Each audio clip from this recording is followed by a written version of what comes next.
नमस्कार। मध्य प्रदेश में जो कुर्ता पॉलिटिक्स चल रही थी कांग्रेस की, उसी का दूसरा रूप ग्वालियर में भी देखने को मिला है। कांग्रेस नेता सुनील शर्मा का यहाँ पर टिकट फाइनल होने के बाद में लगातार यहाँ पर जो कांग्रेस के अन्य दावेदार थे वो अपना विरोध जता रहे हैं। यहाँ पर हमारे साथ मौजूद हैं कांग्रेस नेता तोमर जी। सर, क्या बात हो गई, क्यों इतना विरोध आपको करना पड़ रहा है अब? नहीं, ये इसमें मैं आपके शब्दों में थोड़ा सुधार करना चाहता हूँ जी। हम कांग्रेस का विरोध नहीं जता रहे।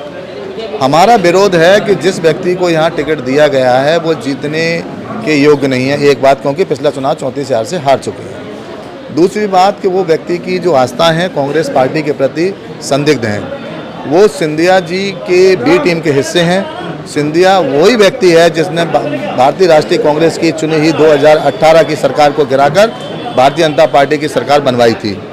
क्या ऐसा कारण हुआ कि उन्हीं के बी टीम के व्यक्ति को एक बार पुनः टिकट देने की जरूरत पड़ी?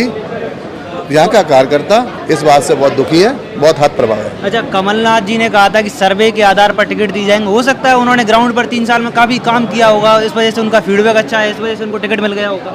देखिए, अगर जैसे फीडबैक उनका अच्छा होता तो हम लोग भी इस विधानसभा में काम करते हैं। हम लोग भी यहाँ गली गली घूमते हैं। आज अगर आप 100 आदमी को उठा के अगर बात आप ही कर लेना जाके और उनसे पूछना कि प्रद्युमन सिंह तोमर और सुनील शर्मा में कौन चुनाव जीत सकता है, तो 100 में से 90 आदमी बोलेंगे कि प्रद्युमन सिंह तोमर।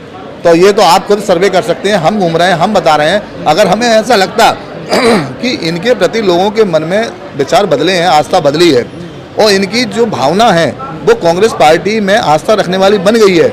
आज भी 3 साल के अंदर आंदोलन करते वक्त उन्होंने कभी सिंधिया को गाली नहीं दी, कभी सिंधिया की नीतियों को बुरा नहीं कहा, कभी अपने प्रतिद्वंदी के विरोध में बात नहीं की, कभी भारतीय जनता पार्टी के विरोध में बात नहीं की, केवल अपने को महिमा मंडित किया। कार्यक्रमों में पहले आपने कभी शीर्ष नेतृत्व के सामने कईयों बार 2018 से 2020 से लेकर आज तक कईयों बार अवगत करा चुके हैं कि सुनील शर्मा जी ने मिलकर चुनाव लड़ा था। सिंधिया बी टीम के हिस्से हैं।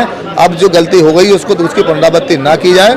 अच्छा, अब आगे की क्या रणनीति रहने वाली है आपकी? अगर उनका टिकट नहीं बदला जाता है तो कांग्रेस का सपोर्ट करेंगे या फिर प्रद्युमन जी की? हमें भारतीय ये तो संभव ही नहीं है कि मेरे ऐसा व्यक्ति कभी भारतीय जनता पार्टी के लिए काम करे, चाहे उस भारतीय जनता पार्टी से प्रद्युमन सिंह तोमर लड़ रहे हों चाहे कोई अन्य हो। तो आपके इस स्टेप से कहीं ना कहीं पार्टी को तो नुकसान हुआ है? जी नहीं, हम पार्टी को नुकसान से बचाना चाह रहे हैं, इसीलिए अवगत कराना चाह रहे हैं, क्योंकि मुझे दिख रहा है और आप भी इसके प्रत्यक्षदर्शी होंगे आने वाले समय जब 3 तारीख को रेट निकलेगा कि अगर ये टिकट बदला नहीं गया तो 33,000 के अंदर 66,000 में तब्दील हो जाएगा।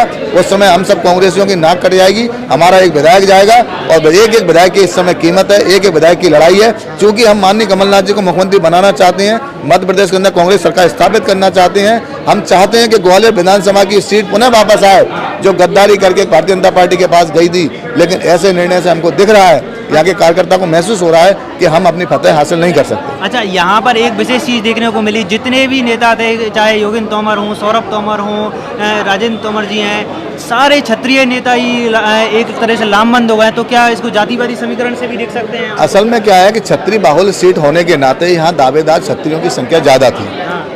चूँकि ये सब जितने भी लोग खड़े थे कर्मठ ईमानदार कांग्रेसी कार्यकर्ता रहे हैं। इनकी सबकी मनोस्थिति यही थी कि कैसे भी करके हम कांग्रेस की सरकार बनवाएं। उनको अपना भविष्य भी दिखाई देता था कि सरकार बनेगी तो हम सब लोगों को मान सम्मान स्वाभिमान मिलेगा और कार्यकर्ताओं की हम तरक्की कर पाएंगे। लेकिन ऐसे गलत निर्णय से हम सब लोग हतप्रभ हो गए हैं। हमें लगा कि 5 साल हमने जिस व्यक्तियों को झेला, अब अगले 5 साल फिर वो खराब करके जाएंगे। हम अपने कार्यकर्ताओं को कैसे सहारा दे सकते हैं? हम जो भारतीय जनता पार्टी की जो भ्रष्ट नीतियाँ हैं, जो अत्याचार हैं, उनसे अपने कार्यकर्ताओं को, अपनी गरीब जनता को कैसे बचा सकते हैं? आपने कहा क्षत्रिय बाहुल्य सीट है, तो कब तक ऐसे इस तरह चुनावों को जातिगत आधारों पर देखकर लड़ेंगे? देखिए, इतिहास इस बात का गवाह है कि 1998 से लेके पिछले चुनाव तक यहाँ से राजपूत प्रत्याशी ही चुनाव जीतता है। जब टिकट के वितरण होते हैं, टिकट के बंटवारे होते हैं, तो अन्य बिंदुओं के साथ साथ इन बिंदुओं पर विचार किया जाता है। तो अभी हम इसी एक बिंदु पे बात कर रहे हैं। ये प्रमुख बिंदु नहीं है, इसके अलावा और भी बिंदु हैं कि पार्टी का आस्थावान कार्यकर्ता होना चाहिए। सिंधिया की बी टीम का हिस्सा ना हो, उसकी जो परिस्थिति है, जो उसका चरित्र है, वो संदिग्ध ना हो।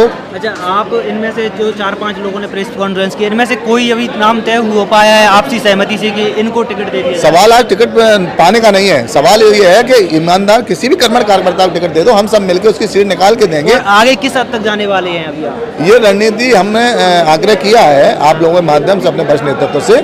24 घंटे के अंदर इस पर हमें उम्मीद है कि निर्णय में जो गलती हुई है उसमें सुधार किया जाएगा और एक अच्छे किसी कर्मठ ईमानदार कांग्रेसी को सामने लाया जाएगा, जिससे पूरा कांग्रेस का कारवा एकजुट होकर कांग्रेस की सीट निकलवाए। एक सीट 230 सीटों में से ग्वालियर विधानसभा सीट में जीतने वाली एक सीट हो।